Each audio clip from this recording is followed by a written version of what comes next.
j'ai 25 ans, je viens de Strasbourg. Et le but de la vision vivante de ma chaîne YouTube, c'est de te faire grandir dans ta foi.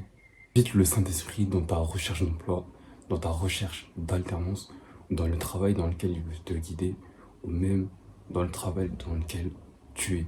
Pourquoi c'est important? Parce que tu vas voir, lorsque tu marches avec le Saint-Esprit, il y a des portes qui s'ouvrent et il y a des portes qui se ferment. Et il y a des tâches que tu pouvais faire en 4 heures avec le Saint-Esprit, en 1 heure ou en 30 minutes. Tu arrives à les exécuter parce que là, il te donne de la sagesse. Il y a des environnements qui vont travailler ton caractère avant que Dieu puisse t'emmener plus loin. Il faut savoir aussi que Dieu peut aussi nous donner un travail, peut-être qui n'est pas forcément un mystère d'évangélisation directement, ou un autre domaine que ce soit artistique, dans la mode, ou peu importe le milieu où il est là, il veut travailler notre caractère. Il faut savoir que le Saint-Esprit, lorsque tu lui demandes un travail, la prière à faire, c'est Saint-Esprit, donne-moi un travail pour que je puisse te servir, afin que mes dons et mes talents, ce que tu as mis en moi, puissent être en service de ton royaume. Parce que lorsque tu ne marches pas avec le Saint-Esprit, ce que tu peux penser souvent, c'est je postule pour un gros salaire, pour avoir plus de vacances. En fait, tu es dans l'individualisme, tu es juste sur tes propres intérêts. Du coup, moi, je vais te partager mon expérience, ce que j'ai vécu avec le Saint-Esprit. Du coup, le premier emploi où j'ai été, c'était la restauration. C'était pas un domaine auquel j'avais déjà expérimenté. Du coup, là-bas, qu'est-ce que j'ai appris avec le Saint-Esprit? C'est travailler sous pression.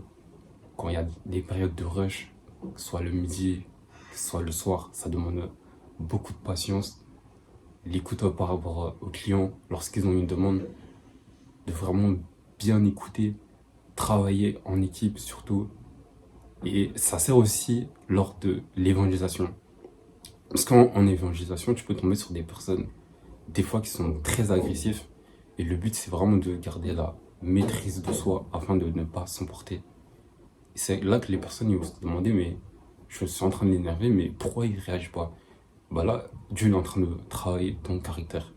Par exemple, là où j'étais en service civique, c'est l'organisation.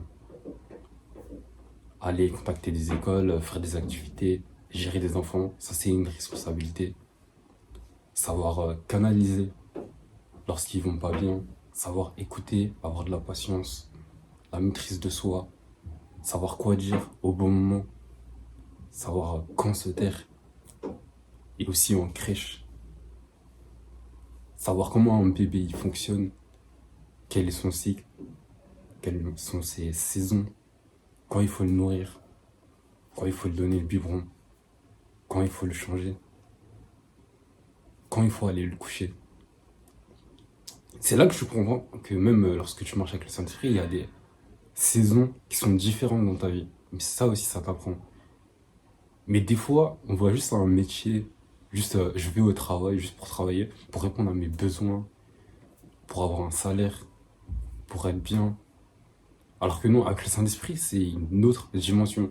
Il peut nous placer dans un domaine qui n'est pas forcément un domaine chrétien.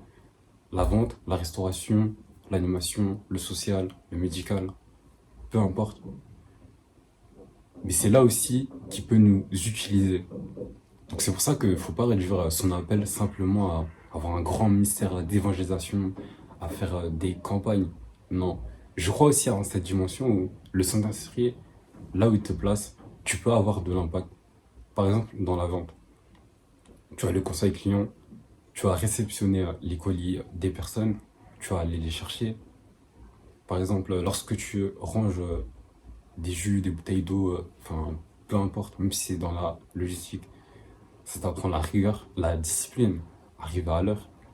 Bah, c'est des choses peut-être plus tard dans des projets qui vont t'aider et qui vont te booster.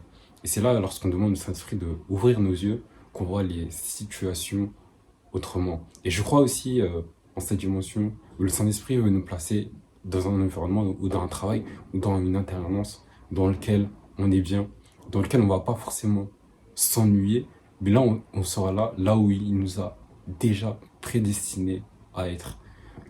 Donc si tu es un peu perdu actuellement dans ta vie, je te dirais simplement teste, contacte des écoles, des intérims, des entreprises, peu importe, mais demande au Saint-Esprit de te guider.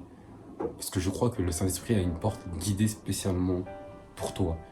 Peut-être c'est temporaire ou passager, mais je crois que le Saint-Esprit, à chaque étape de ta vie, il veut aller plus loin avec toi.